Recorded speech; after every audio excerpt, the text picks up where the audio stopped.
এক ছিল ছোট্ট একটা গ্রাম। গ্রামের নাম সোনাঝুরি। সেই গ্রামে থাকতো এক হাসিখুশি বাচ্চা মেয়ে। নাম তার আরিশা।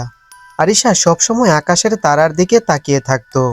সে ভাবতো, তারারা কি কখনো আমাদের সাথে কথা বলতে পারে। একদিন রাতে আরিশা আকাশ দেখছিল। হঠাৎ চারদিকে অনেক জোনাকি এসে তাকে ঘিরে ধরলো, যেন তারা তাকে কোথাও নিয়ে যেতে চায়। ঠিক তখন আকাশ থেকে একটা নীল আলো নেমে এলো। আলোর ভেতর থেকে নরম কণ্ঠে কেউ বলল, আরিশা, তোমার সাহায্য চাই। আলোর মাঝে দেখা দিল চাঁদের দেশের রাজকন্যা লুনারা। লুনারা বলল, আমাদের এক বিশেষ তারা হারিয়ে গেছে। সেই তারা ছাড়া চাঁদের দেশে আলো জ্বলে না। শুধুমাত্র তুমি তাকে খুঁজে বের করতে পারবে। লুনারা আকাশে একটা জাদুর দরজা তৈরি করলো। এই দরজার মধ্য দিয়ে তুমি যাবে তারার দেশে। আরিশা ভয় পেলেও তার মন ভরা উত্তেজনা। সে দরজার ভিতর ঢুকে গেল। আরিশা দেখলো তারাদের দেশ কত সুন্দর। চারপাশে উজ্জ্বল তারারা, কেউ ঘুমাচ্ছে, কেউ নাচছে, কেউ লুকোচুরি খেলছে। তারাদের রাজা এসে বললেন, আরিশা যে তারা হারিয়েছে তার নাম স্পার্কো। সে খুব দুষ্টু, তবে খুবই মিষ্টি। ওকে খুঁজে পাওয়া সহজ নয়। আরিশা প্রথমে গেল হাসির গ্রহে, যেখানে সব প্রাণী সব সময় হাসে। কিন্তু স্পার্কু সেখানে নেই। তাদের কাছ থেকে শুধু ক্লু পেল, ওকে নাকি স্বপ্নের বাগানে দেখা গেছে। আরিশা সেখানে দেখতে পেল কথা বলতে পারে এমন একটা ফুল মিমি।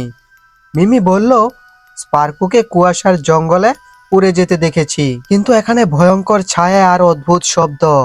কিন্তু আরিশা সাহস করে এগিয়ে গেল। হঠাৎ শুনলো, আমাকে বাঁচাও। সে দেখলো স্পার্কু জাদুকরি মাকড়সার জালে আটকে আছে। আরিশা তার লোনারার দেওয়া জাদু ছড়ি দিয়ে জাল কেটে ফেললো। স্পার্কু লজ্জা পেয়ে বলল, দুঃখিত, আমি খেলতে খেলতে পথ হারিয়ে ফেলেছিলাম।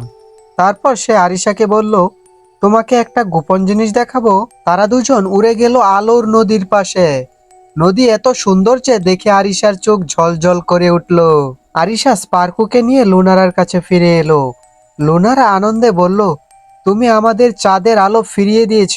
লুনারা তাকে দিল একটি জাদুর আলোর পাথর। যখনই ভয় পাবে, এটা তোমাকে সাহস দেবে। এরপর তারারা সবাই হাত নেড়ে বলল, বিদায় আরিশা, আবার আসবে। হঠাৎ আরিশা চোখ খুলে দেখে সে নিজের বিছানায়। চারপাশে মৃদু আলো। তার হাতে সত্যি সেই জাদুর পাথর।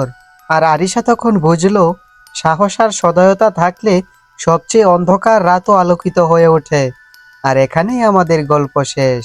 তো বন্ধুরা, আমাদের গল্পটি কেমন লাগলো অবশ্যই কমেন্টে জানাতে ভুলবে না।